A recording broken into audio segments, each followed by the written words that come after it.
Good evening, Divine. Welcome. You can hear me. Yeah, I can hear you. Good evening, sir. Good evening. Welcome. Glad to have you here.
All right. Good evening, ladies. I think it's all ladies here. Anyway, we have two people viewing on our YouTube channel. So um, hopefully there's a gentleman somewhere, including myself. So thank you so much for joining. Just like I said before, we sent out over 200 emails, invitations um, for this event, and we're hoping for the best. It's still not too late for us to get a good number of people. People like to join in the middle somewhere around. So let's keep our fingers crossed, which is why we have decided to record every virtual event that we hold, so that whoever misses the event as it progresses can always watch the recorded version online. So we're going to start regardless, because I don't want us to stay beyond the time that we promised to keep you guys for. I'll just introduce myself. So my name is Michael, uh, and I lead the team at ATGI. ATGI is an acronym for Arise and Thrive Growth Initiative. Where we try our best to help equip young people with soft skills and the tech skills that are necessary for the society in which we live, which is rapidly evolving. And I have two of my teammates here. Tolu is here. Tolu is in charge of partnership and communications, and Lillian is our project manager. So you guys are welcome, and I can see Choma as well. Choma, welcome. So welcome you guys. If you just allow me to share my screen so that we can just get the program on the way.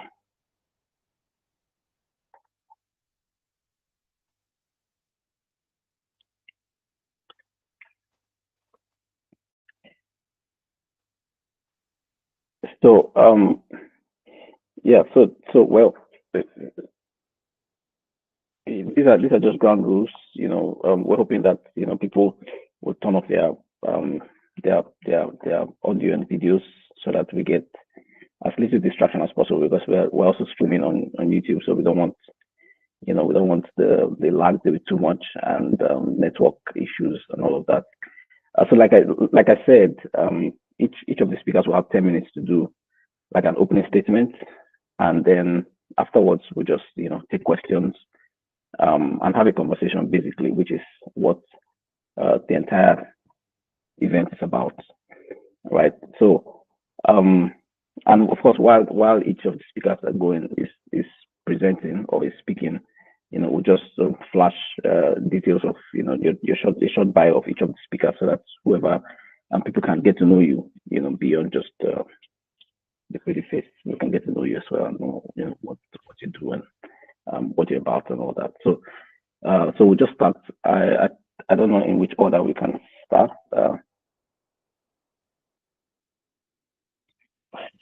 So okay, if you don't mind, we'll start with you. So you have 10 minutes. Just speak to us on the subject. Breaking barriers to women's success. You have the floor. Thank you, Dr. Ogo, and thank you to your team for inviting me. I think it's good that there are not too many people, and hopefully more people will watch the recording, so it creates a nicer environment for us to speak openly. And thank you for organizing this during Women's Month.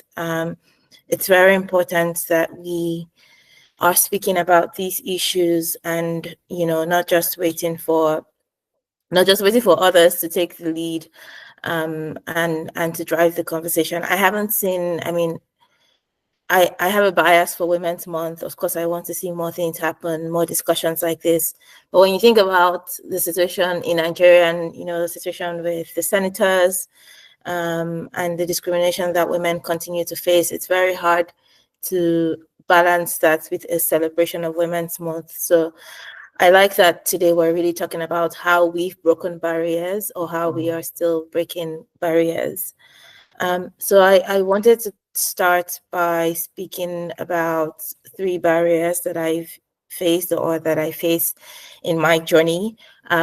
For those who might not know me, I work in global health or public health, depending on what term you want to use. And very early in my career, I realized that many of the decisions around global health, and not just women's health specifically, but whether it was disease outbreaks, whether it was nutrition, whether humanitarian health, most of the decisions anyway in global health were being made in rooms where there were very few women.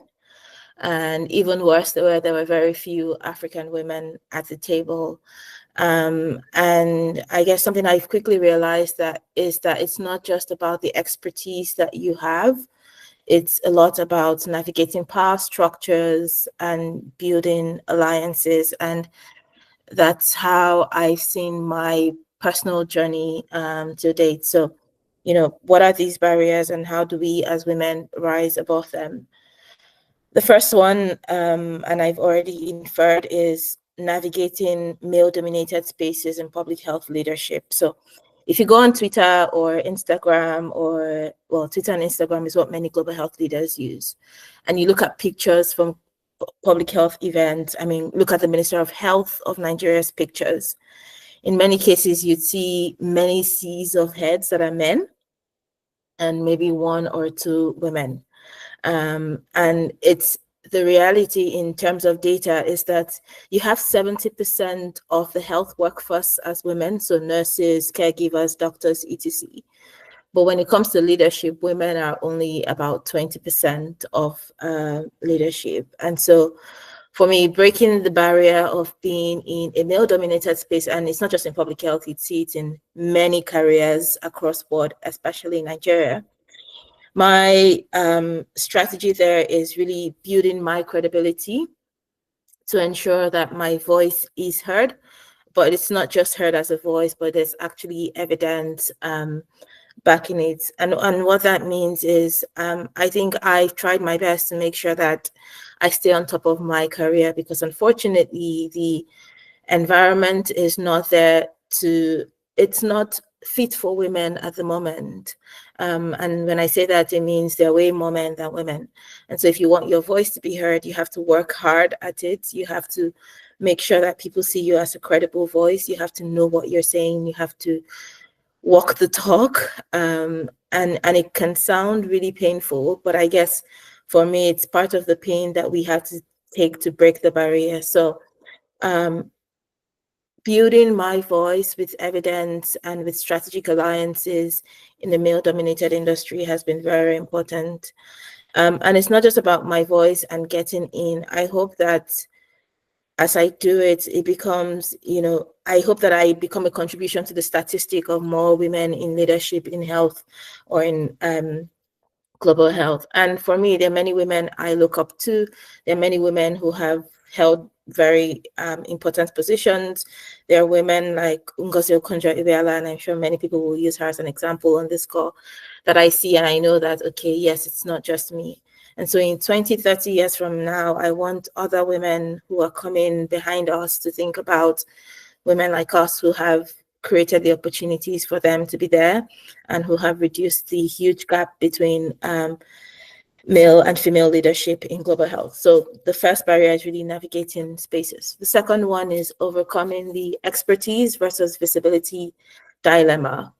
So it's very easy to meet many women who are extremely smart, who know what they're doing, but you'd hardly hear about them. And then you compare it to men, in many cases or in most cases, men can be very open and vocal about their expertise, while women tend to shrink themselves and to hide behind whatever barriers the world has created. And I studied public health in my undergraduate and global health policy in my master's. And so even from the classroom, you see people or you see situations where the men are usually more vocal, and it's not because they know better, but it's because there is that sense of confidence. And the women are quiet and laid back, and we don't speak up most times. And especially for our Nigerian culture, which is quite patriarchal, and so women are expected to be quiet. It's almost like if you speak up, you're being too much and taking up too much space. And I've recently finished reading Chimamanda's book, Dream Count, and one of the characters spoke about how she thinks people do not like her because she wears her brilliance too boldly. And it's something I could appreciate and relate with, and I know many women who also relate with it. But we should never be shy to wear our brilliance boldly. We should never be shy to be visible in the space. We should never be shy to talk about what we know and how we know it, but again with credibility. So it's not just about personal branding and making noise. It's about being a credible voice, and it's never enough to just do the work and expect that someone is looking at you somewhere. You have to do the work, but you also must be seen and heard doing the work. The third barrier I'd like to talk about is managing power dynamics. And I'm reading another book at the moment, and it's just about power in Facebook. And I'm not going to talk about this because it's very controversial. But it's just so interesting how much that word power has a lot of power. It's so interesting how much decisions can be made about countries, about people, about populations, and then the people whose lives will be changed by those decisions are not in the room. And many times it's Africans, it's women, it's children, it's people from marginalized populations, whatever that could be.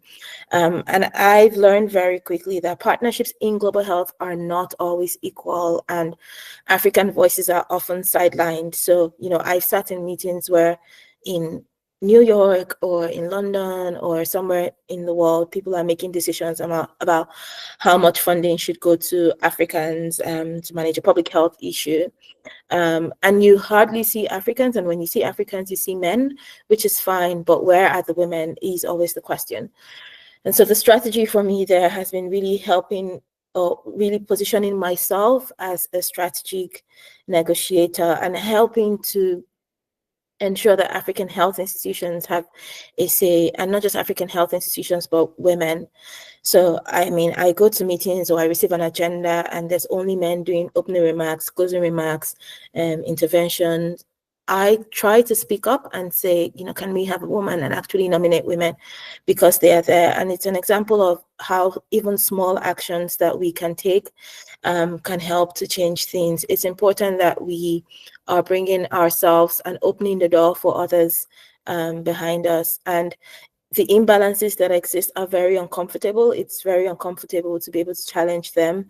But if we don't do that, then we will keep this current statistic of having only about 20% of women in leadership when we make up majority of the health workforce. So, those are three barriers that I wanted to talk about, and they're all very interlinked. And the last thing I would say in closing this speech for myself is it's not just about personal success for me.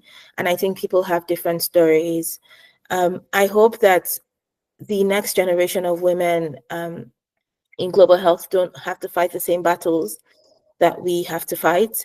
I know that the battles that I'm fighting, in quotes, are not the battles that women before me fought. And so it's not just about thinking about myself and moving up the ladder. And I don't think it should be that way for women. It's about thinking about ourselves and the people that will come after us. So how do we build strong networks? How do we build strong alliances? How do we build mentorship? How do we access them? How do we be mentors to women? And how do we shape the narrative?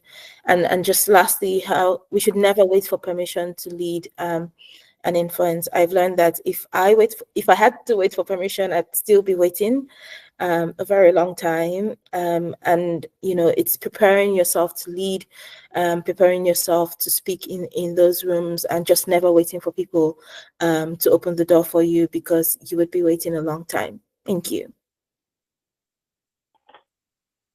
Thank you so much. Thank you so much. Okay, that was beautiful. I was making some notes as you were speaking. So we'll have the conversation, afterwards. Let's bring up the next speaker. So we'll have Divine. You have 10 minutes also to make your opening statements, and we'll take it from there. So Divine, you have the floor. All right. Good evening, sir, and good evening, every other person on the call. Please, I'd appreciate if we could react to. I'm sure that I'm not speaking to myself.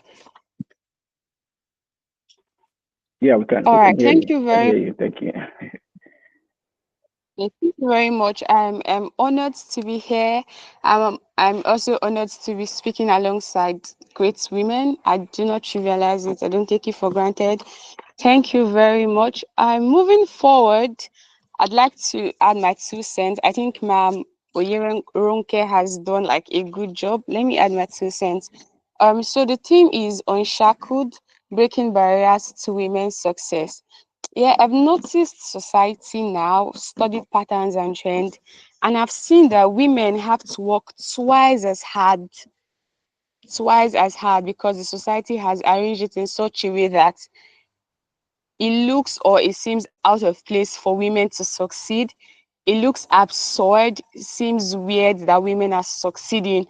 So even to succeed, even to do well, you have to work twice as hard because there are systems, structures, patterns that are already in place, put by people both consciously and unconsciously, to make women's success very difficult, right? So it's expedient that we know that sometimes and most times you have to work twice as hard to become that person that you'd want to become. And it's not fault of yours, it's not mine, it's society, right? Yeah. So once they find that a woman is doing well, once they see that a woman is succeeding, once they see that a woman is attaining great heights, they are very quick to attribute it to your beauty. They're like, oh, she's beautiful. That's why she's beautiful. That's why she has engagement on her post, on her article. That's why she was nominated. That's why she's holding that office. They're very quick to say because of you attribute your success to beauty. They are very quick to say, oh, it's because of the man in her life. They're very quick to say it's because of her partner. They're very quick to say, oh, she was born with a silver spoon. They're very quick to say it's her parents. They are very quick to do that. But when it's a man, they're like, oh, he worked hard and he deserves this, he deserves that, and all of that. So I'm still saying that sometimes women, we as women, we need to work twice as hard. And that's quite unfortunate. But moving forward, because we can't dwell on having to work twice as hard or the structures that society has put in place, the way forward is that we don't necessarily have to shut them up. We don't have the luxury of time, energy, or resources to start changing the narrative by word of mouth, saying, no, it's not because you are beautiful, it's not because I'm this, it's because I know my job, it's because I have the expertise. We do not have the luxury of time to begin to change that narrative by word of mouth. The only way to cancel these accusations, these allegations, this prejudice, this evil narrative is to have results. There are results that cancel insults. There are results that cannot be disputed.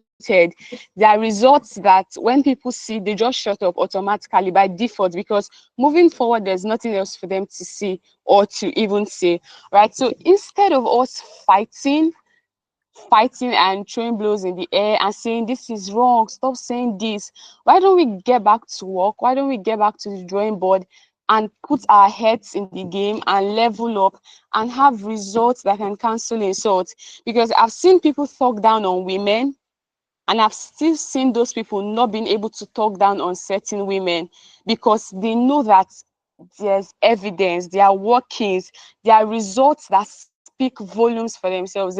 These women do not necessarily have to talk. You don't find men downplaying the efforts of Madam Ngozi Okonjo-Iweala. You don't find men talking down on on her because everybody has seen the work and the results are speaking for themselves, right? So emphasis on results that can speak for themselves, and these results can be seen in your track record, your efforts, your process, the way you've built over 2 years, you've built over 3 years. Nobody can come from anywhere and say, oh, she got it because she's this, she got the A because she did whatever with anybody, or because she has long hair, or because of her body structure, or any of those. We saw you reading, right? And you got the A. We saw you at the library, we saw you studying, we saw you burning the midnight candle. We saw you building on LinkedIn. We saw you writing research papers. We saw you doing academic research. We saw you doing like a whole lot of things. So there's no argument. There's nothing to talk about here. So these track records speak for themselves. These efforts, intentional efforts, speak for themselves. So I'm of the opinion, and I'm advising women that in this age and time where people are willing and ready to engage us in purposeless conversations and arguments, fallacious arguments, as to women are not supposed to do this, women are not supposed to do that. This that you got is on the strength of your beauty, on the strength of whatever and whatever. I think that we should channel our energy, time, and resources to having results that can speak for themselves. It's only these results that can cancel, right, every biased narrative that's already flying around, right? I'd also like to add that the more women fight, the easier it is for other women. When we have more women winning, these women stand as role models. They show younger people that this can be done. It has been done before and it can be done. So like the first speaker already said, it's not just about you. The vision is not just about you. The purpose, the movement, the fight is not just about you. Know that when you fight and you win, you've made it easier for 10 other women, 20 other women to win. And the success of 100, 200 other women can be tied to you. And the success of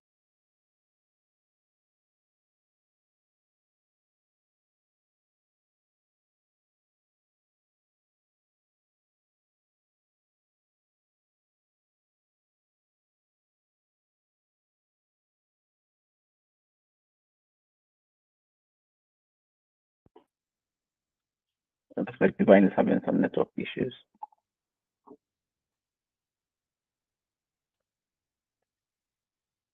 We just give her a few minutes. influenced people. She has influenced me to a very large extent. And I like to believe that I'm also influencing people because of the influence that I've gotten from her. And I also like to believe that she was influenced by a woman or somebody. There's always going to be that woman figure in her life. So as women, we need to know that it's not just about you.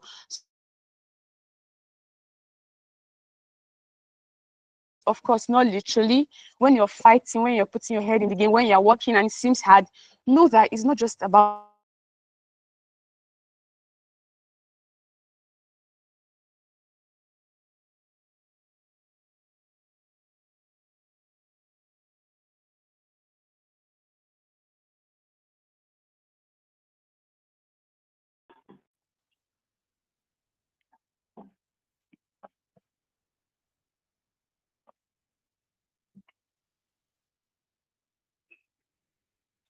Divine, can you hear me?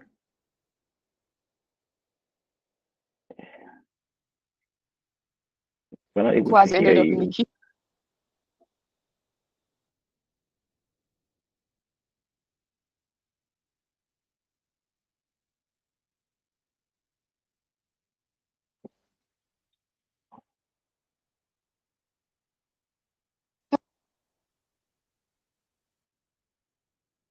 Yeah, we're not able to hear you.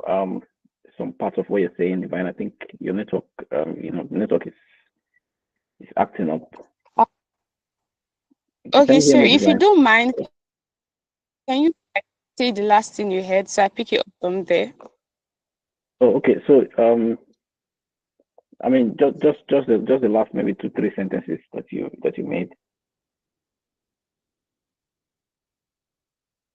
Okay, so I said, let me go back. So I was speaking about young girls and young women, young ladies who are honestly and genuinely trying to fight off these barriers that society has put. And then they grew up hearing things like women will end in the kitchen, women will end in their husband's house, women will do this. And then you have their parents who are also sponsoring that narrative. And they're like, Ada, we can't send you to the university because this money we can use it to do something else. And if you send it to the university, you still go to your husband's house and you will not use the degree for anything. Not so let's just channel this money to something else. So it's like a serious struggle. And even while these girls are trying to fight for themselves, trying to convince their parents, there's always that neighbor who maybe got a degree and then is at home in the kitchen and she ended up in the kitchen. There's maybe her mom who ended up in the kitchen as well. There's also her aunt who ended up in the husband's house and then not doing anything. So there's so much negative evidence. There's so much negative results. And then there's almost little or nothing to reference to and say, okay, because this person has done it, I can do it and all of that. People, we women are not surrounded with so many good testimonies like this. So this again is to buttress the point that every fight that we are fighting is not just for you. It's to ensure that you've become a model, an example worthy of emulation for the next woman beside you, right? So let's make it easy for ourselves and for others by putting your head in the game, even when you're tired, even when you feel like it's overwhelming, even when you feel like society is hard on you, even when you feel like you're the right person for the job and then it doesn't seem to be coming to you, it's getting to the other man, and then they're saying, oh, you work as a secretary, you work as a typewriter, you work as this, let's leave the office of the CEO, let's leave the office of the manager to the men. And then of course there are cases like that, but we're not going to fold, we're not going to stop fighting, we're not going to stop going, we'll keep going, we'll keep fighting, because if we don't fight, then everything that has been fought for earlier would elude us. So now the baton is on us as women. We cannot fail ourselves, cannot fail our generation, and we cannot fail the women coming after us. So again, it's not just about you, it's not just about me, it's about the generation and the next generation to come. Right? So whenever you feel like I'm tired, that is not making it easy for me, remember that it has gone beyond you. So you don't even have the luxury of choice to say, I would do this or I would not do it. Just stand up and let's keep going. There will always be a woman around to encourage. And even if there's no woman around to encourage, you become the woman to encourage women around you. Thank you so much. Thank you so much, Divine. Just Um, start. yeah, Be that person you want to be. Do not let any man anywhere say, oh, women are not supposed to be this or supposed to be that. Because that man that you fold your wings for, he'll still mock you for not swearing. Right? So be whatever you want to be. Your dreams are very valid. Right? Yeah, so yeah, I'm sure all I've right. exceeded the time. My apologies. Yeah, just by by 1 or 2 minutes, but that's fine. Thank you so much for sharing. I mean, you actually made some very valid points, which of course more or less re-echo the sentiments, of how society is, the current condition that we are in, which is why we continue to, call for accelerated action as this year's theme, goes. We continue to call for action in little and small ways, in small and big ways rather, just to make sure that more women are given a voice and allowed to take their rightful place, in the scheme of things. So thank you very much. We'll take the next speaker. Yeah, so we'll take BC now. BC as usual, 10 minutes to make your opening statement. Thank you. Thank you, Michael. I'm not sure that you saw the slide, did you? But I mean, it's fine if you didn't, but I sent it to the email. It would just guide me with the 10 minutes. I tend to talk plenty. So yeah. All right, good evening again, everyone. Thank you so much for joining, and I appreciate the women who have gone before me. Thank you for sharing. And I'll follow up straight from where you have both spoken from, and I'll just share from my experience. And it's it's no doubt that these things exist, and that's the reality of what we're all going through. However, there's just when we talk about these things, it's essential that we're speaking from the place of where I come in, we're speaking from the place of where I get involved, where I'm the one who wants to also change things from what it has been or from where it's coming from. And I remember as a child, I was still saying this some weeks back, that for boys and girls growing up, it's different already. There's the stereotype of wanting to extend grace to male children, grace to fail, grace to try again. But for women, for girls, as you're growing up, you're already conditioned to not make mistakes, to be perfect, to be ideal for the man who's going to eventually come and sweep you off your feet. And these kind of conditions are not often the case with the male child. Male children grow up in carefree. I don't know if it's general for everyone, but from my standpoint, right, male children are carefree. The freedom that they have is not the freedom that young girls growing up have. Young girls growing up have the stereotype of having to do certain things. You do it properly, you sweep properly, you wash properly, you take care of yourself properly, look after your brothers properly, and ensure that you're not making mistakes. You make a mistake, it's referred to you that, is this how you're going to do when you get married? Is this what you So the male child is already growing up to be lord of himself, but the female child is growing up trying to fit into the image of someone who would eventually come and sweep them off their feet. And so you get into high school, you get into universities, you see young ladies who will break their back just to make a young guy comfortable. You see young ladies who are frequenting the hostels of males, wash dishes, wash clothes, just so that they're accepted, because it often feels like you have to work. You have to do something to be accepted for the person that you are. You have to work extra hard to be approved, to be validated. And that's how the cycle goes, because you eventually grow up and find out that young women are not living for themselves, they're living to be approved by others. And this is where there is just the defect, right? The fact that you're not living to your own full potential. You're not living to up to the person that you're supposed to be.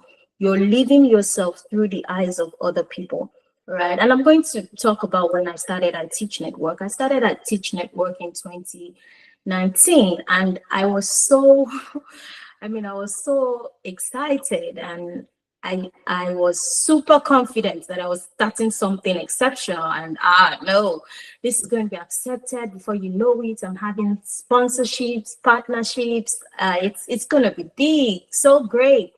And I put in so much work. I did everything that I thought I was supposed to do, created content, wrote books, just kept pouring myself into it every time and sent out proposals and all that.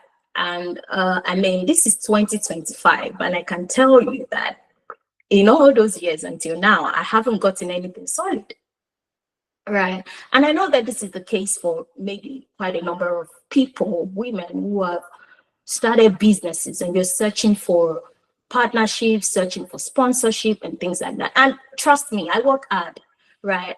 If I say that really for myself, I work very hard. I put myself into something. If I say that I'm going to do something, I try to attain excellence at it, right?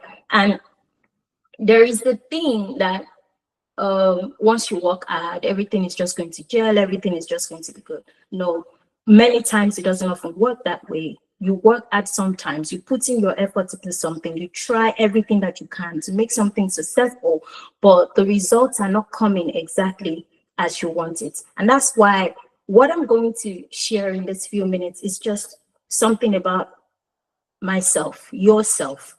Where do I fit in trying to ensure that I break through these barriers, or break through these stereotypes, or break through this barrier of isolation, of me trying to be perfect, living into someone else's approval, leaning onto someone else's validation, right? And I say this self because a lot of battles are won when we have already fought them within us and attain the level of victory personally, that when we go into rooms, when we go into places, we're able by our own selves to break through the stereotypes and be able to come out top of it. And why I say self, surrendering, evolving, leading forward, right? What's it to surrender the past? Many of us are coming from a place where we're already exhausted, we're already tired, we already feel like, oh, when I make a mistake, it just keeps living on with me. Some people at my workplace, maybe men, or where I've started my business, they make these same mistakes. Graces are extended, they're forgiven almost immediately. More projects are given to them. but I make the same mistake and they don't let it go.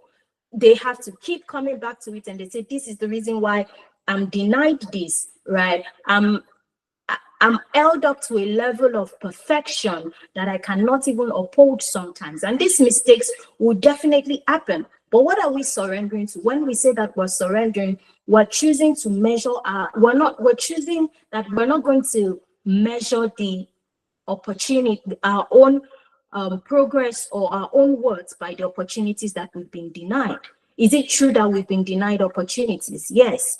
But is this how we're going to define our worth? Or is this how we're going to define the way that we continue living? No, we have to leave behind that past, leave behind those experiences, leave behind the things that we have been deprived of so that we can move on. It's going to happen. Sometimes it may continue happening, but the way that we react and the way that we respond to people who are even in the same predicament is what will determine how we move on going forward. And there's this story that I like so much.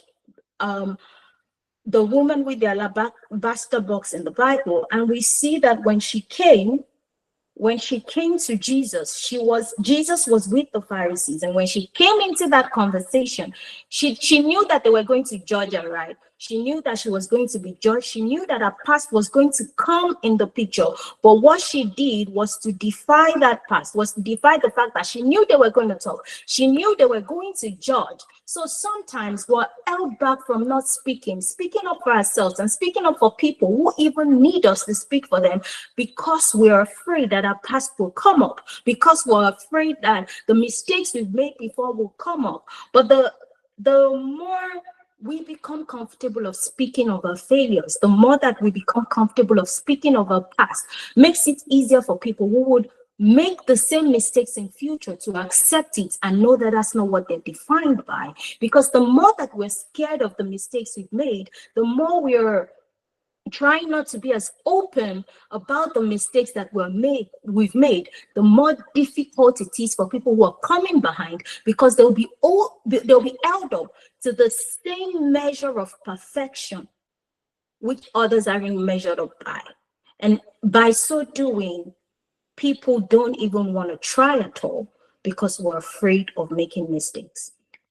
And then we go to the next one, which is embracing the present. What's the present? When I'm entering into sometimes we just want to be ignorant. We want to feel like, oh, well, maybe it's happening, but it's never happened to me, or it's really never going to happen to me, or no, there's just going to be this kind of respect. However it is, even sometimes when we do get respect in the places we get into, when we start to be the people that we are, start winning, start delivering, start doing the best, people always want to know how we're doing it. People always want to attach something to it. People want to say, oh, how did she get this? Or how did this happen? We have to be able to show what it is that we have done. What is our evidence? What are the sacrifices that we've made? Sometimes we want to come, and that's the issue. We want to come and just start from the top. We don't want to start. And many times when those things happen, we know that we have to do something sometimes to move forward. It may not be the right things, right? Because you get into a place and you want to start getting promotions quickly. You want to start. Sometimes we get it because we have worked very hard. And sometimes we have to do some things that we are not supposed to do.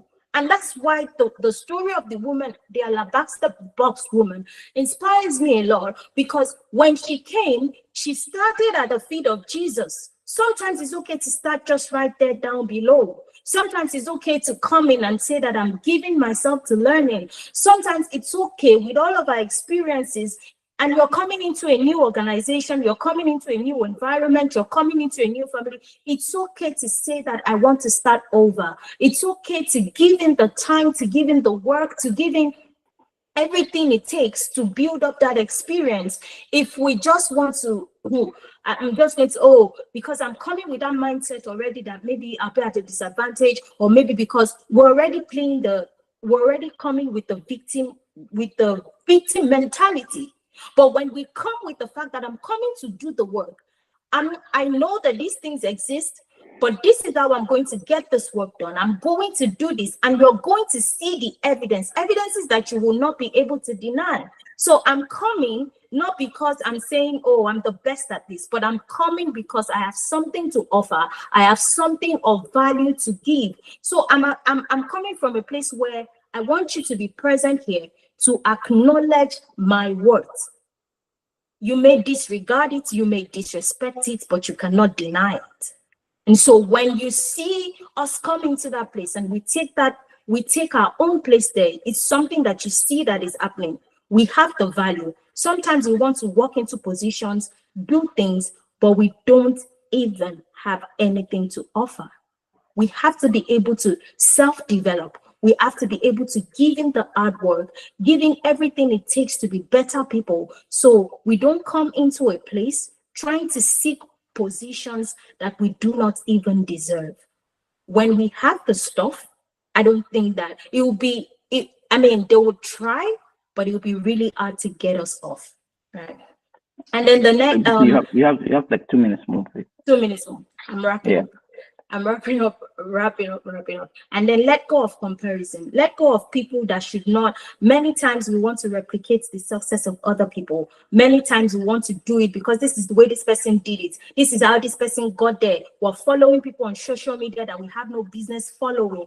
We want to be like that, do like this. Oh, this is how I want to pattern my life to go. There are many times that we will have plans, but it doesn't just come exactly the way that we have planned it. There will be mistakes along the way. There will be denials along the way. There will be missed opportunities along the way. But we don't stop building. This 2019 to 2025, I still haven't been able to land any major sponsorship for the projects that I have, but I haven't stopped building. When you count, what have I done? What value have I added? What other things have I built? Am I just waiting? Or while I'm waiting, I continue to build, I continue to improve, I continue to expand? Nobody should really be a yardstick. The extent we should live in a place where the extent of what I can do, the extent of what I can produce is from the what within, not what somebody else says, right? So if I continue to build, letting go of whatever it is that I'm seeing. Sometimes we wake up in the morning and it's social media. It's what's the news that is going on now and what's this? And we're so pressured. We're so pressured into thinking that this is the way, this is what I should be doing, this is what I should have done. Sometimes we need to let go of that comparison. We should not come into new spaces, into the places where we want to take over, thinking that there are already people there better than us, or there are already men there taking all of the position, or there are already many people who deserve it better than we do. We must come with the idea that I have something to offer. I have something of value to give. We cannot be empty and expect that we will be able to produce anything that is of worth. We must by ourselves understand who we are. Stop comparing. Let go of people who will not encourage or build you. It may be hard or tough, but we must come to a place where we're really ready to let go. Where we're coming from that place, you don't need permission. If you want to shine and you've got it in you, get up and take it over. There is no point asking, can I speak? Can I? If it's a free flow, take your place. There is no point playing small. There is no need to be having false humility. Oh, she's this person. She was the one that, no, it's okay. No, own it.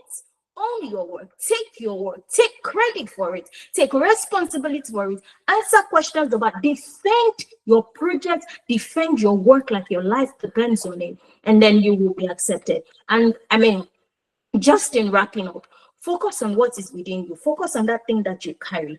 The first thing is to build yourself. You cannot change something that you have not built yourself for. You cannot, you can't go into places and say, I want to make a change as a woman for other women to be accepted for, when you are not coming with stuff, when you have not built yourself, when you don't even know the stuff that you are made of. Sometimes the reason why people start something and it ends before it even starts is because we don't even know. We don't know the why. We don't know the what. We don't know what we want to deliver. When we have something within us, it's easier for us to make a change. So what's the investment that we're putting into ourselves to be able to lead others forward? You can't lead others forward if you're still resting in the desires of the past. I hope that has helped him already, and I'm sorry that I short time. Yeah.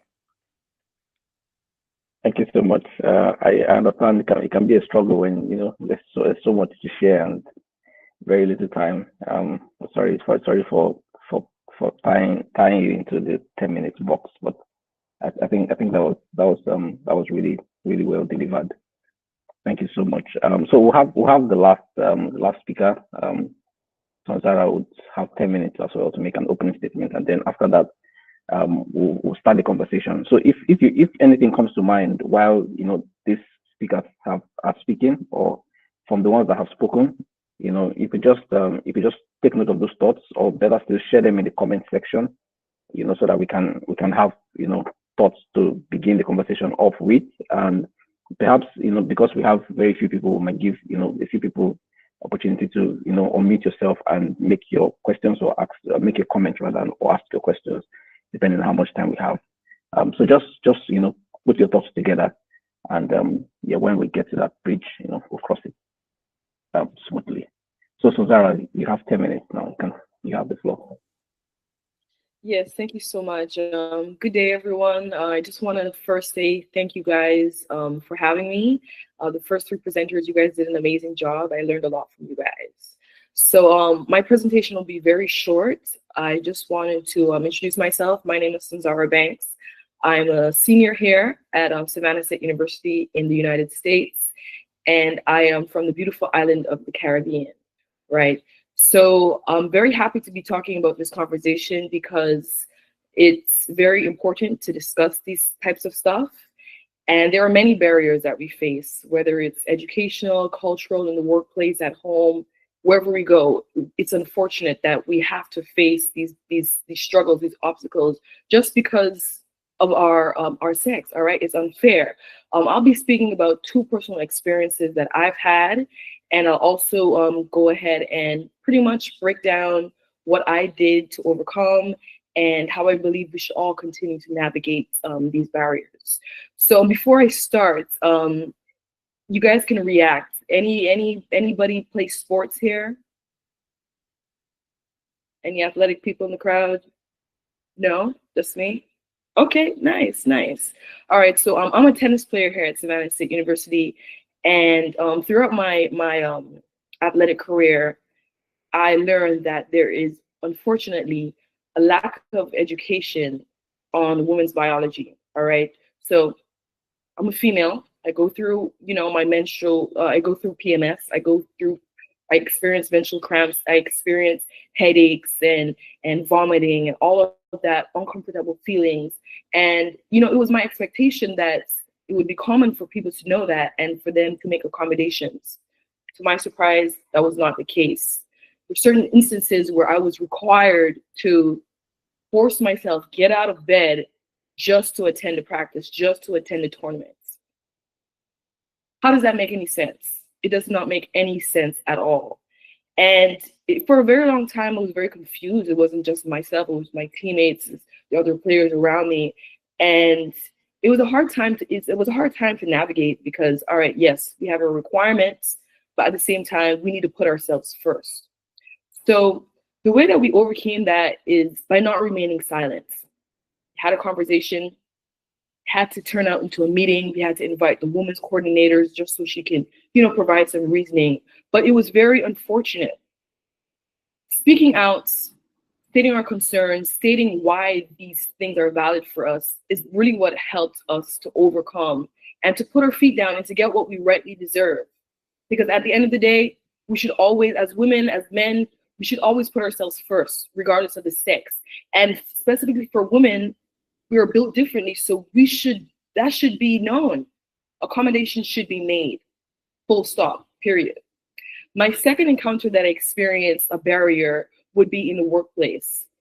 There's a saying that, oh, women are too emotional. There was a situation where I made a comment and I was told that it was too emotional. And mind you, the other male counterparts who made similar comments, they didn't get that reaction.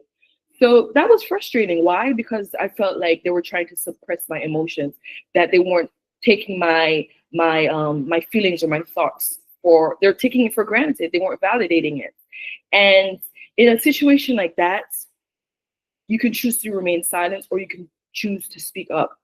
And that's what I did. It didn't come through. The person didn't receive it, I should say. And what I did, and what all women should do, is to protect their peace at all times. If you find like you're fighting, you're struggling, you're doing so much to be heard, sometimes the best thing that you can do is to remove yourself from the situation to protect your peace. So overall, I pretty much gave examples of how I navigated it. But overall, situations like this, or spaces that we're holding right now, having conversations about it, this is the way to go, all right? The way to break these barriers, the way to continue to excel and to succeed is to have open conversations, have educational meetings, all right? The first step to changing something is to be aware. A lot of women, as you guys may know, are aware of the barriers, but there are a certain amount that are not aware at all. Some females, they may think as if, okay, they're so used to it that they think that it's normal and it's common. No. You're in a situation, your boundaries are being crossed. You need to remove yourself from that situation. So the first step is awareness. Having these conversations about it will help to be aware. Reaching out, creating organizations, creating partnerships, pretty much educating the wider population is how we will go ahead and reduce or eliminate these problems. Creating women-led partnerships, creating jobs for women is where we will continue to do a better job at being in spaces that we rightly deserve, because we are human, we're God's children, and we're all meant to be, regardless of our sex. So that is all that I have for today. And if anyone had any questions, please don't hesitate to comment below. Thank you again for the opportunity. Thank you so much. Thank you so much, Sandra. I particularly, like the angle you came from, sharing those very personal, practical experiences. I mean, these are real struggles that ladies face badly, which we must continue to talk about, speak up against. So I'll yield the floor to Lillian. Lillian would, coordinate the discussion session. And we have about 25 minutes for that. So yeah, that's quite some time and no time. So what's Lillian? Thank you so much, sir. Good evening, everyone on the call. I'd just like to say that this is Dr. Michael's way of including women in the conversation, because you see that I'm the one that is moderating this side now. So, hi guys, good evening. He's introduced me. My name is Lillian. I currently handle projects and programs here at ATGI. And we're going to try and be as quick as possible with the questions so that we can move on to the other things that we have to do for today, right? So I'm going to go straight to Madam Ronke, and that's because I want to ask specifically, because when you were talking, you mentioned a lot of salient points, especially about women just learning to get out of their own way. And I want to talk about being your own barrier, right? So when you are on a project, you are in a position of leadership, you're a team lead or in management or whatever, have you realized at certain points, like, oh, I'm actually the one standing in my way, and it's not necessarily about anything that's happening within the system, but right now it's just me? And how did you work through that? It's also okay if you haven't, but I just want to know if you have. Thanks, Lillian, and please call me Ronke. I'm no problem at all. Gen Z or wannabe Gen Z. No, very good question. I think most women face what we call imposter syndrome, and sometimes we try not to name it, but it's there. And yes, I do face imposter syndrome a lot. I'm privileged to be in management / leadership position in a global health institution where I'm one of maybe two, or I think I'm the only, I don't know, but there's very, very few, especially Black women in leadership. And so I tend to, apart from the system, I tend to think of my ideas as not correct, or I tend to doubt myself. And I tend to think that I don't have to speak up because someone else will say it and it might sound better coming from that person. Yeah, there's a lot of self-doubt. And how do I deal with it? I guess the first thing to say is it's good to know that I'm not alone. So if you read books by Michelle Obama, I think she's one of the most popular people that has spoken a lot about imposter syndrome. So, you know, you're not alone. I try to talk myself out of self-doubt, and I try to mitigate by a lot of self-development. So read books, try to prepare. I spend too much time preparing for meetings, and sometimes I honestly feel like, you know, I spend way too much time because I'm doubting myself. I try to listen to women who speak about confidence and their experience, growing in the space, and I talk to people as well. A lot of people think about mentorship as just bottom to top, i.e. someone older. But I like to talk to women like me or women who are younger than me, because you learn a lot from them. And it also gives a sense of confidence when you speak to people and you realize you actually know what you're doing. So yes, I have faced self-doubt. I do face a lot of self-doubt.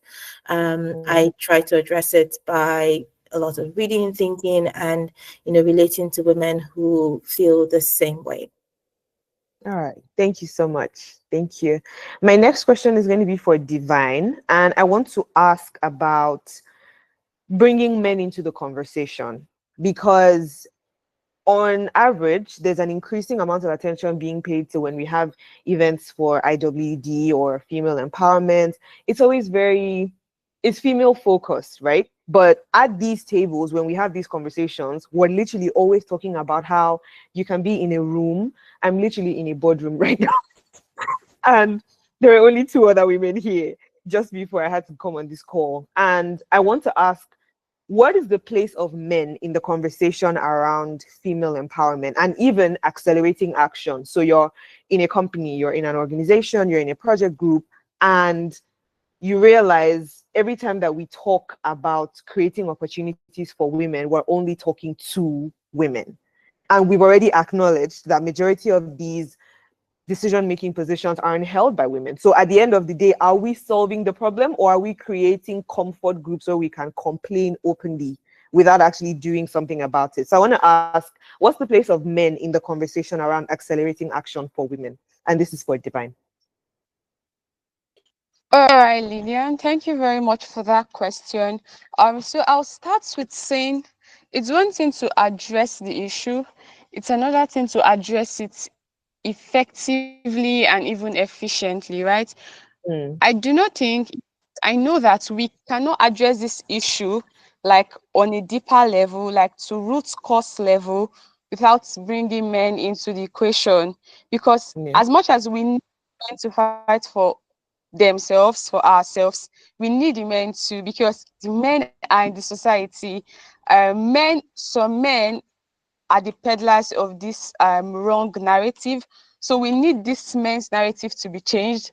We need the men who have the right narrative to also come in on board and work with us. Yeah. We have men who are leaders for like OG companies, for startups. We have men who are CEOs. We need these men to understand the place and the role that women play, and then not like give opportunities or roles based on gender or across gender lines. Like, let excellence be the standard or the yardstick to measure position rights that a person gets. So if we're just saying women, let's talk to women. I don't have like a big company for myself.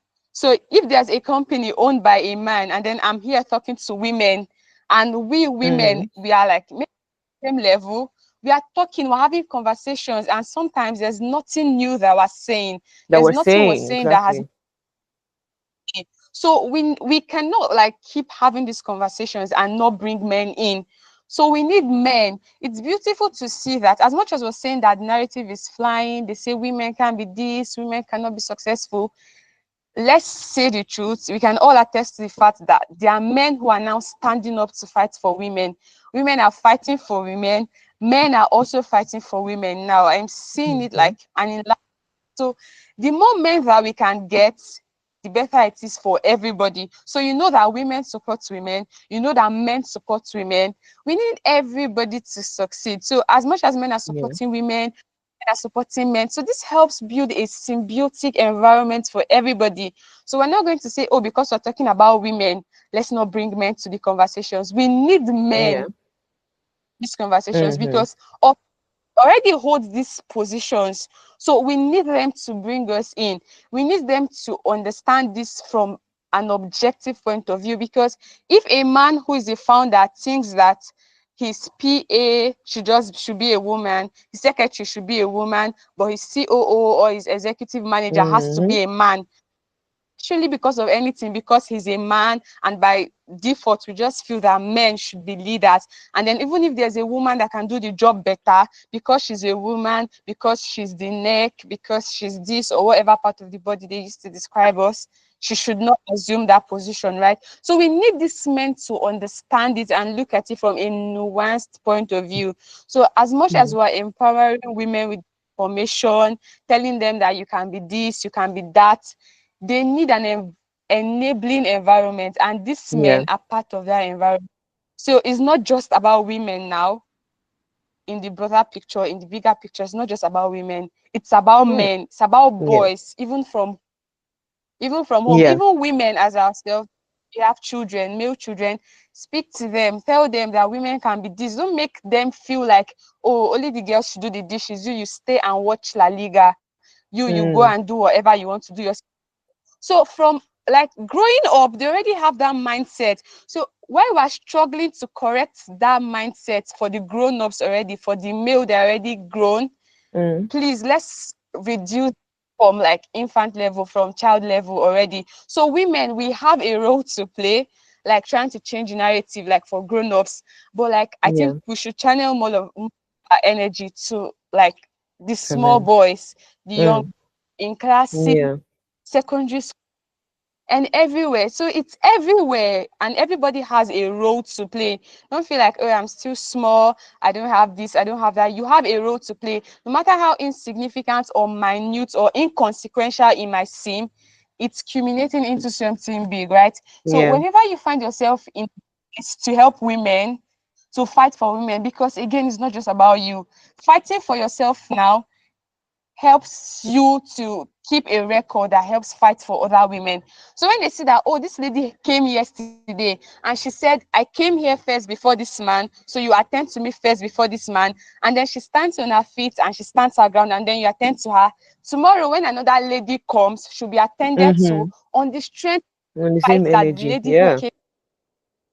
Right? So don't keep quiet, don't shut up, don't feel, stand up and be confident. And again, like one of the speakers said, you can't give what you don't have, and you cannot come to the line and be shouting, oh, let me pass, and then all you're saying is, I came, I go, and then you don't have any logical argument to put forward, right? When you know, you are confident because you know there's something inside and you can give. And so when you're making logical, your case is sensible, you make your argument and you say, on the strength of these arguments I have raised, I think you should address me or attend to me before this man, and everybody will keep quiet and attend to you, and then that respect flows for other women, right? So again, it's not just about you, just about men. It's about men, it's about women, it's about all of us. The fight is for all, right? So yeah, let's Thank you get so into it much. already. Thank you so much. Yes. So I did not want to interrupt at all because I can feel that's a real pain point, especially that La Liga. Me and you are on that one together. So we have a question on YouTube, and I want to ask this to ADBC, please. So Love Life says, how best can a woman overcome self-doubt, or worse, the fear of failure and sometimes the fear of success? Yeah, thank you for that. Thank you for sharing that. So, I mean, like I said before about how from inception. Sorry, BC. I just wanted to say, let's try and keep our answers short so that we can take more questions. Okay, no worries. I try. Thank you. I will try. Okay, so I mean, like I said before, from inception already, there is a high expectation for women. You're already being programmed to please. You're already being programmed to seek approval. you're already being programmed to live for. And that already puts pressure on you, because it seems that everything you're doing it so that you can be pleasing and appealing to someone. And that's something that needs to change. That's something that needs to be addressed. But of course, many of us have already grown up that way, thinking that there are things that we have to do this to please. But I'm grateful that the narratives are changing, and it's not that a woman is just, I mean, there's still the pressure of you have to get married and stuff like that, but we're not thinking that that's the end of everything. We're not thinking that we just have to see it and end in our husband's house and things like that. So for us to break free from self-doubt, I mean, again, that's why I said that my talk was basically to talk to us about self. Everything begins from us, and we have to find a way to equip ourselves. If I have self-doubt about something, maybe it's about my life in general, maybe it's about my work or something that I am doing, I sit with myself. Who am I? What do I want to offer? What do I have to offer? How do I see myself? What's the image of myself that I see? Or what's the image of myself that I want to become? And that way I begin to see what are the things that negate this. There are some people in our lives that we're keeping that we have no business keeping. Because if I keep saying to someone, this is who I am, this is what I want to be, and every response is, you can't be, you're not this person, and we still have those people around us. I think first, we need to let go of those people. Second, who are the people that put us in undue pressure to do, to become, to this, to always trying to limit us and limit the things that we do. All of this work has to be from within, because first, if we do not come to the place where I have to let go of something painfully, there's some relationships that's the reason why you're in self-doubt. There's some community that you're keeping is the reason why you're in self-doubt, because you are constantly chasing places you don't fit in. You're constantly chasing conversations you don't fit in. You're constantly chasing friends and people that you don't fit in because you want to be like some people. You chase after that crowd, but that's not you.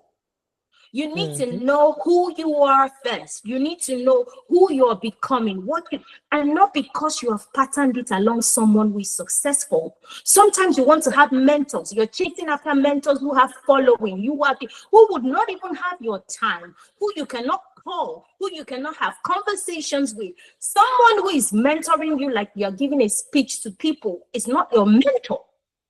If you need a mentor, if you need someone to guide, it has to be someone you have access to. If you don't have access to them, then they cannot be productive to you. So what I feel most especially is the deterrent to having confidence in ourselves is that we chase things that are not ours.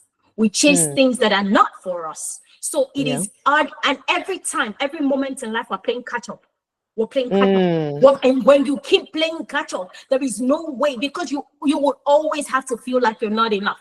You always have to feel like you're not there. You always feel like you have nothing to contribute. But when you know who you are, when you know what future you're trying to seek, it helps you to put in perspective what you need.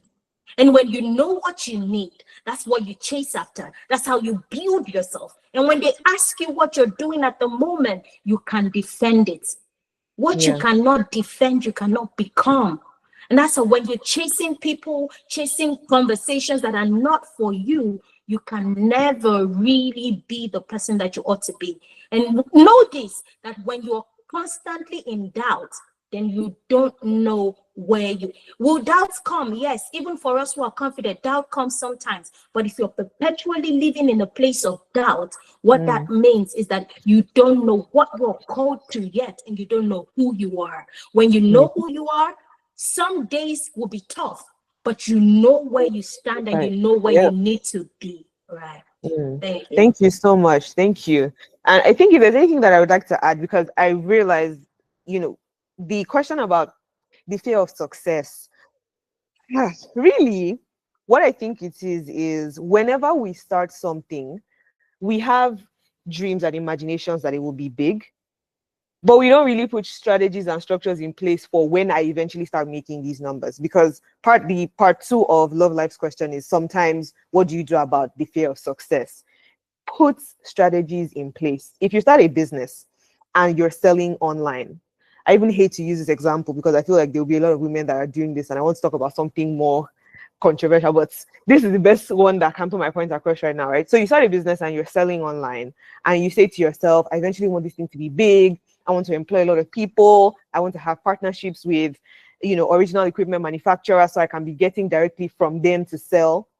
And then the first 2 months, let's say that you have 25 customers. So first 2 months, you have 50 people.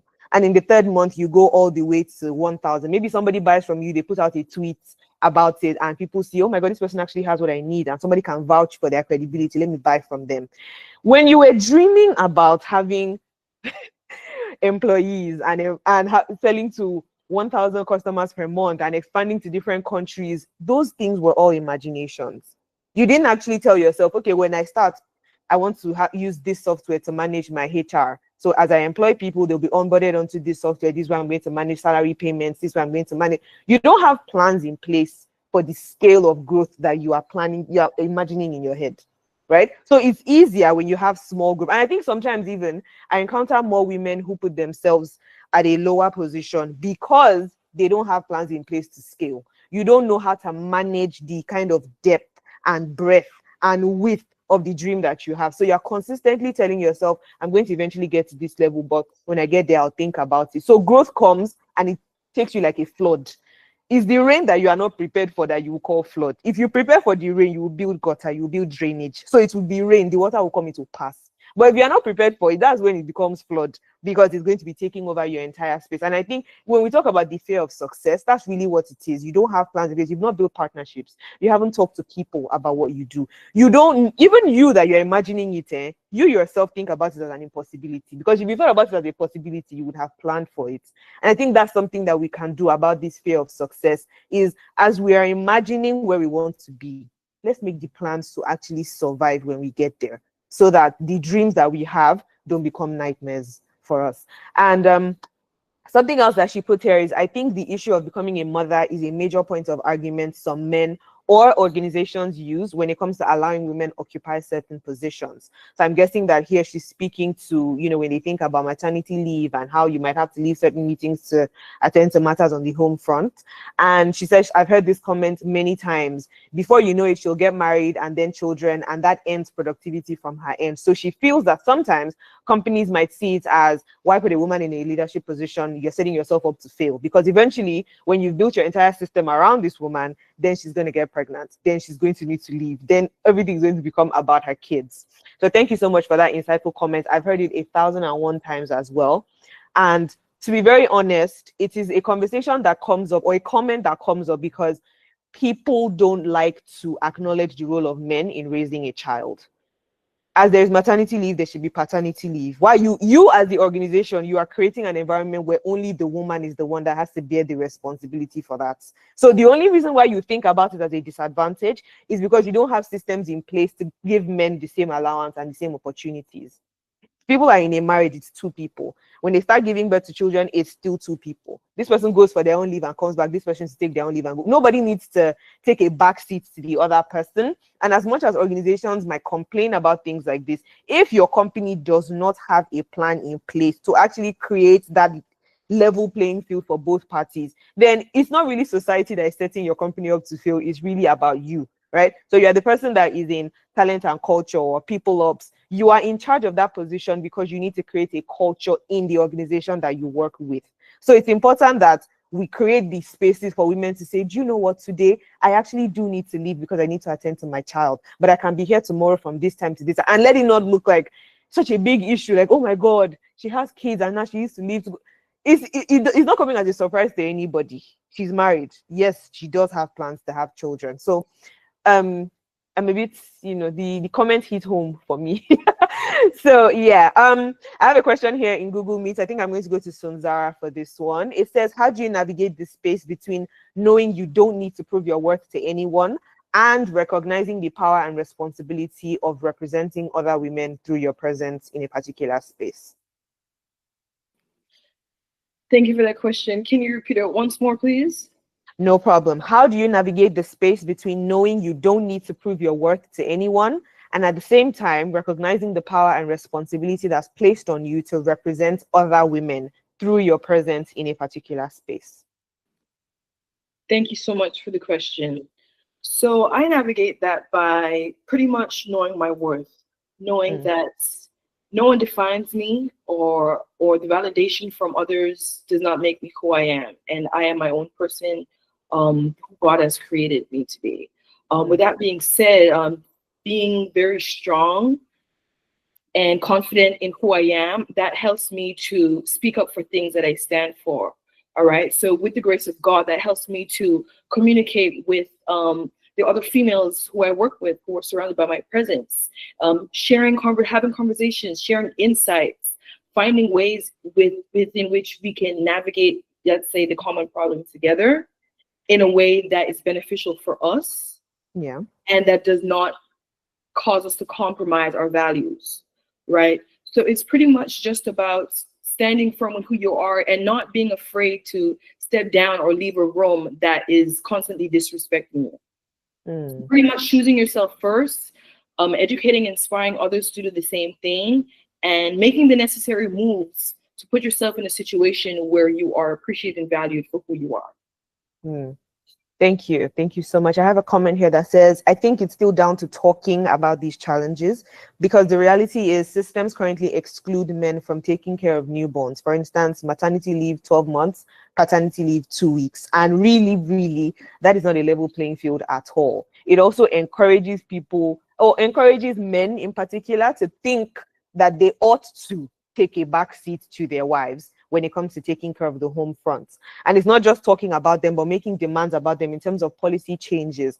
And I like that whenever people have conversations like this, we usually have a nice mix. So you have women at all levels of their career, because policy changes can happen top down, they can happen bottom up. It really doesn't matter where it comes from. What it matters is that it's backed up by data points, and it's backed up by reasonable, logical arguments. In whatever space you find yourself, if you're in a company and this is the culture, you go for the company retreat and they say, okay, we want to talk about our company culture. Does anybody have anything that they have observed that they don't really like, that they would like to be changed? That's your space to make that conversation happen. Because I think it was Ronke that was talking about it and saying how many times when we're having discussions, we might think another person will raise it, if not me, and this other person might be better prepared to defend it. So let me just wait for this person. But really, you might end up being the only person in the room who actually sees this as a problem.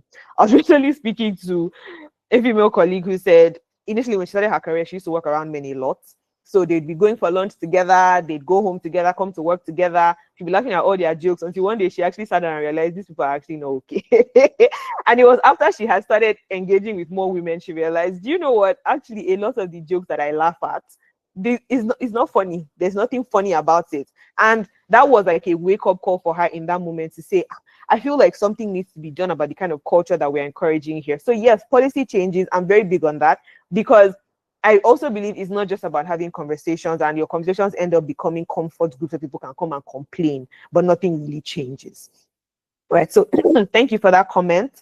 I'm going to go back to Ronke now, and I want to ask, also because you sort of hinted at this when you were opening, how do we advise young women around the issues of sexual harassment, right? Because sometimes you think we've come such a long way, and then you turn on your phone and you're on the news and we have gone absolutely nowhere with the conversation, with the struggle, with the fight.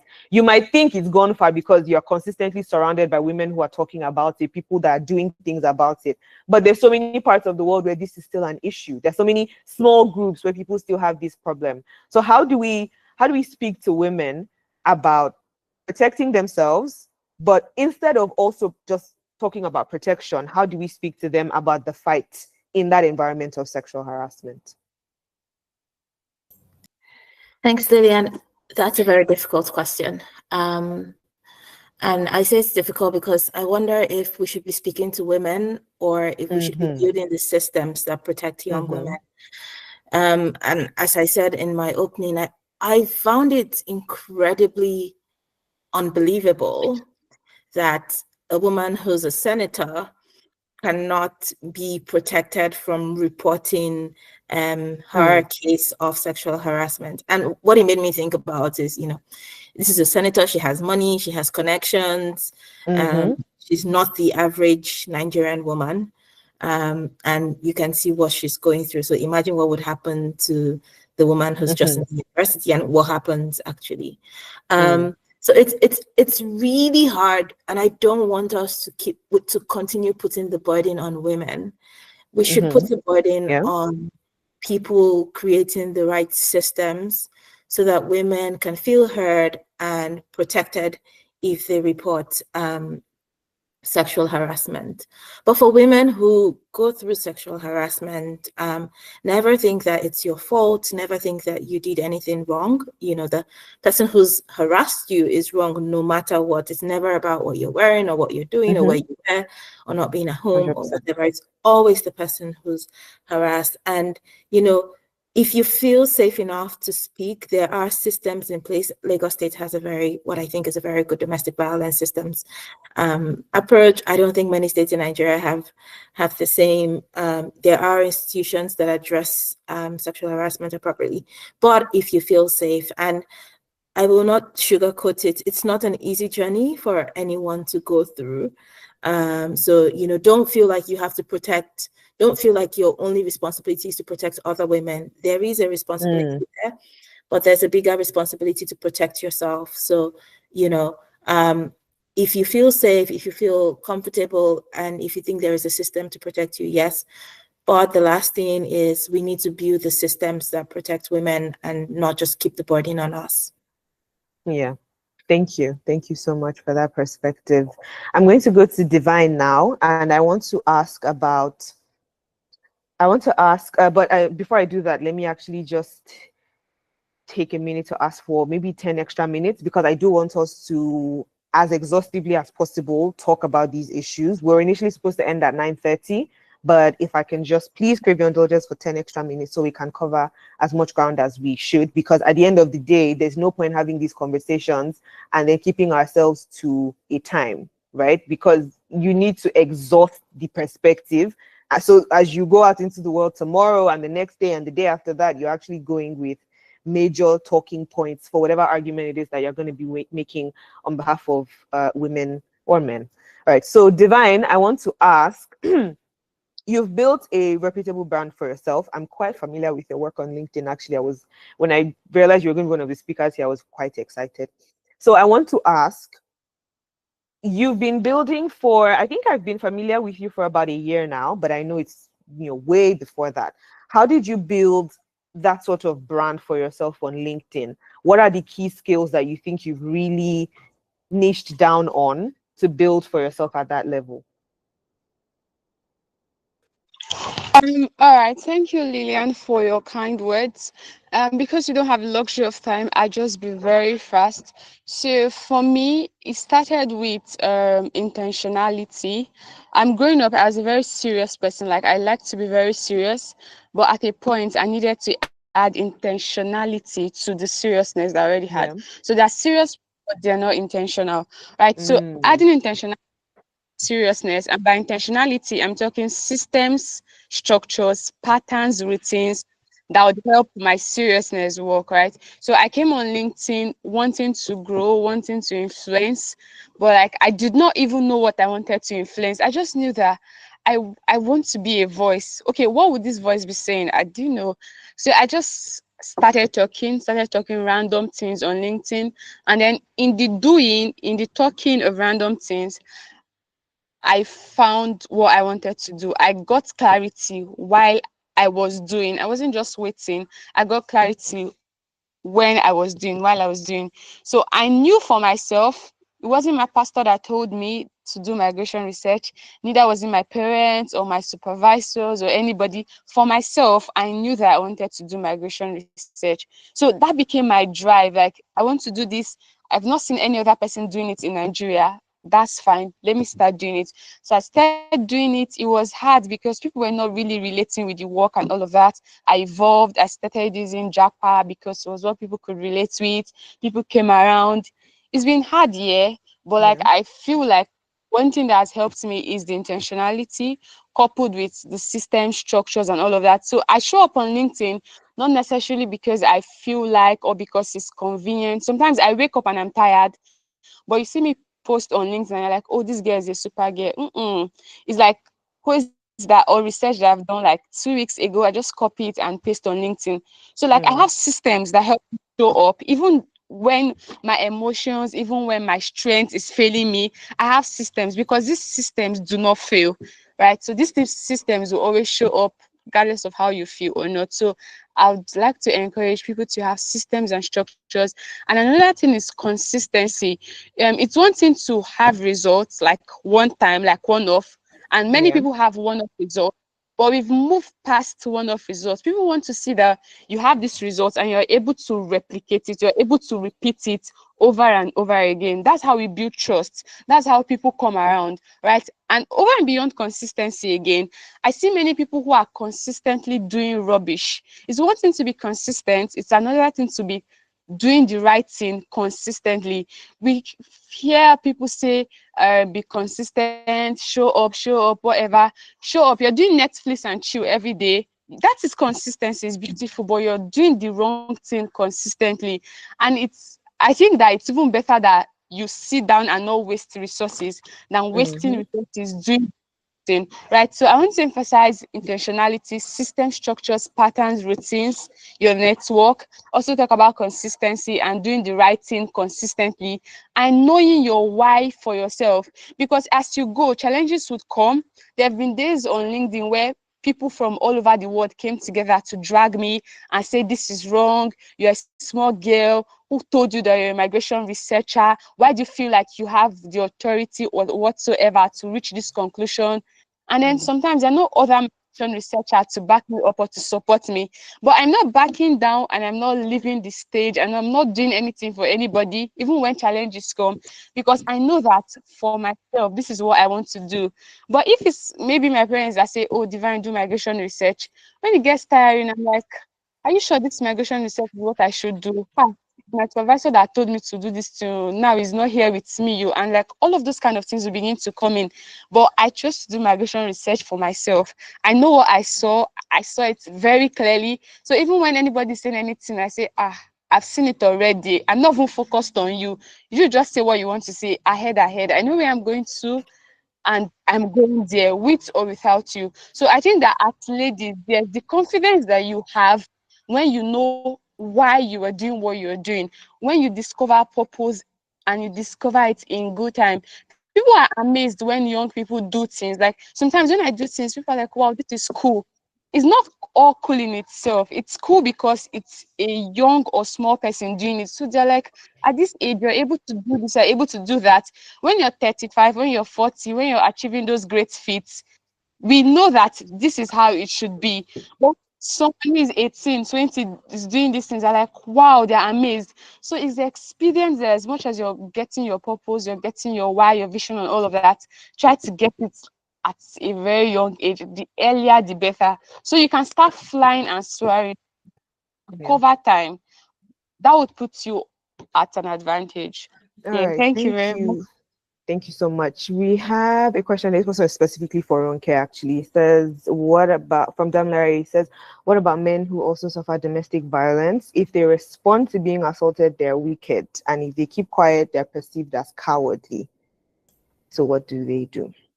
Or what do Also, we do about that problem, really? Yeah. yeah, also a difficult question. And I think the same as my previous answer, we need to create the systems that protect men and women from domestic violence.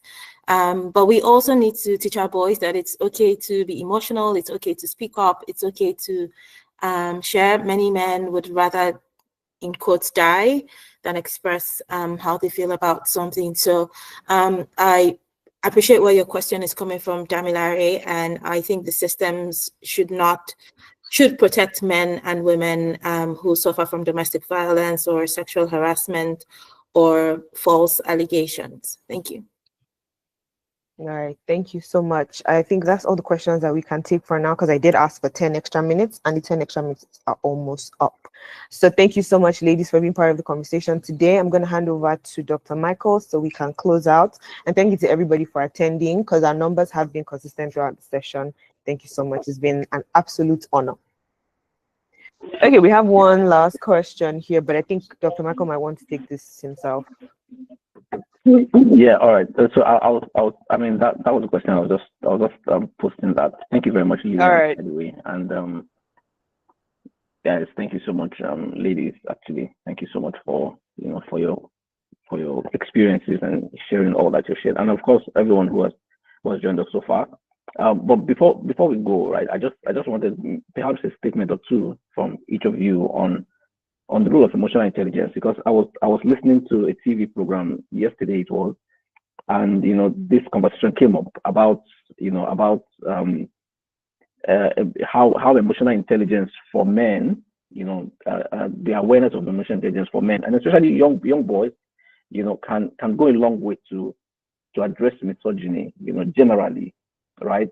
If you have a young man who is emotionally intelligent, who has his emotions in check, who knows what to say, how to say it, when to say it, and how to behave and all of that, then it goes a long way to address. So I just wanted, maybe one or two comments from each of you on what you think about this, and how much we should perhaps emphasize on those kind of soft skills, in helping to address the bigger problem. If you want to go first, Ronke, and then maybe Divine and Zara, Yeah. and then DC would wrap up here. I'll go first and go quickly. I think it's so important. And, I think our culture, and mostly Nigerians on the call or people from ethnic minorities, our culture teaches men to not show emotions. And it's something we need to change. And it takes all of us, women, men,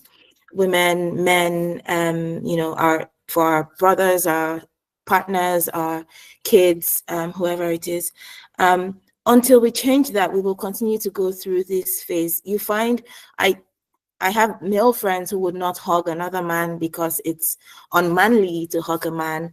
I have male friends who, I know they've cried and I know they are crying and they're hurting, but they will never speak about it because it's unmanly to do so. And what it means is that there is you build up very horrible emotions that you're not able to express, and when you express them in the wrong way because you just haven't managed it properly over time. So I think emotional intelligence is so important, and you can see the difference between men who know, who can tell when to stop, when to start, when to respect boundaries, how to respect boundaries.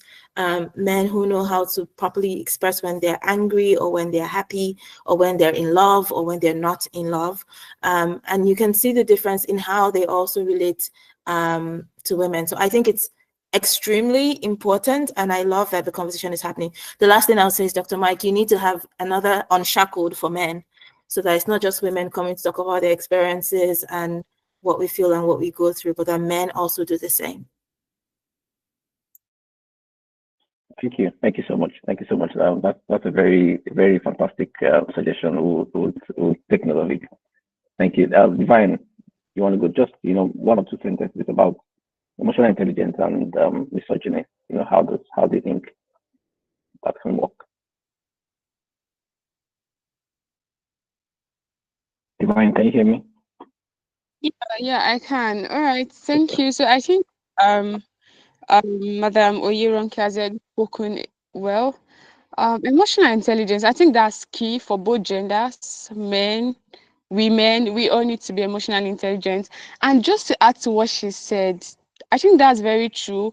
Men have now become like iron pots or whatever. Like, if you cry, it makes you less of a man. We now feel like men shouldn't cry, men shouldn't complain, men shouldn't do this, men shouldn't do that. So as much as we are fighting as women for women, that we need to also talk about the men who are marginalized, who are sidelined, who are silenced, because they are these men, and it's very okay and common for for us to see women talk about women that were raped or harassed, but you don't find men talking about this. And there are a handful of men who are still dealing with these traumas, even from childhood, the housemates in their house and all of that. So yeah, I think we should also have that conversation too. As we're fighting for women, we should also fight for men too. And about being emotionally intelligent, I think yes, we should read books, watch videos, YouTube and all of that. Please, as much as possible, that should be your, at least the basic contribution that you'd be making to society. Please be emotionally intelligent, right? Yeah, that'll be all from me. Thank you very much. So Zara. Yes, they both did a great job of pretty much summing it all up. But I believe it's the responsibility of both men and women. All right, like Miss Oyoranka, she stated, it's the society places some kind of pressure on men to suppress their emotions, and if they do, they're considered weak. No, we're all human. Emotions are all natural, and they should be embraced. So not only should men come together, women should come together and also support men, because all at the end of the day, we're all God's children and we're all human. All right. So it's normal to do, and it's very important for not only personal growth, but for professional growth. Thank you. Thank you very much. Thank you so much. DC, you have the last word.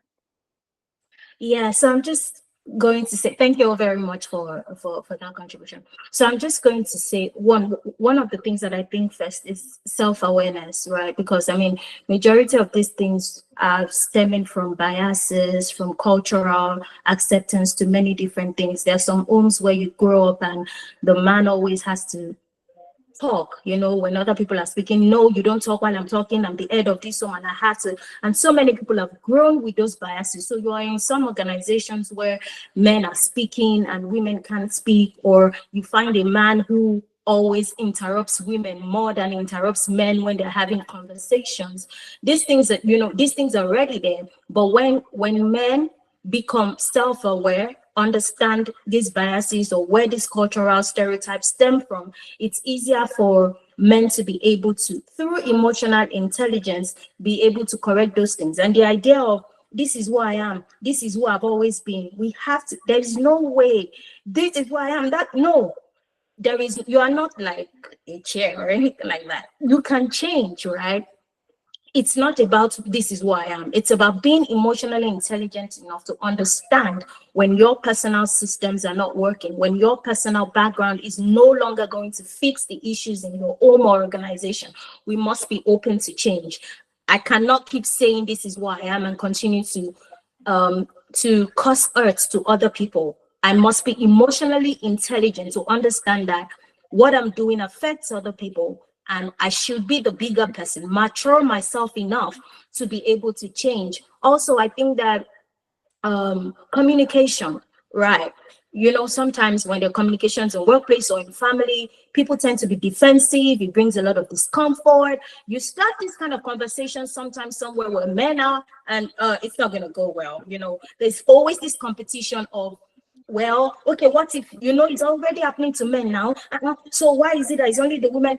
When we have these conversations, if it's focusing on women, let everybody channel their energy intentionally and intelligently to rally around the discussions for the women. When it's around the men as well, we rally around. We're not trying to be in competition and saying who is hot the more. The competition is not about who gets hot the more.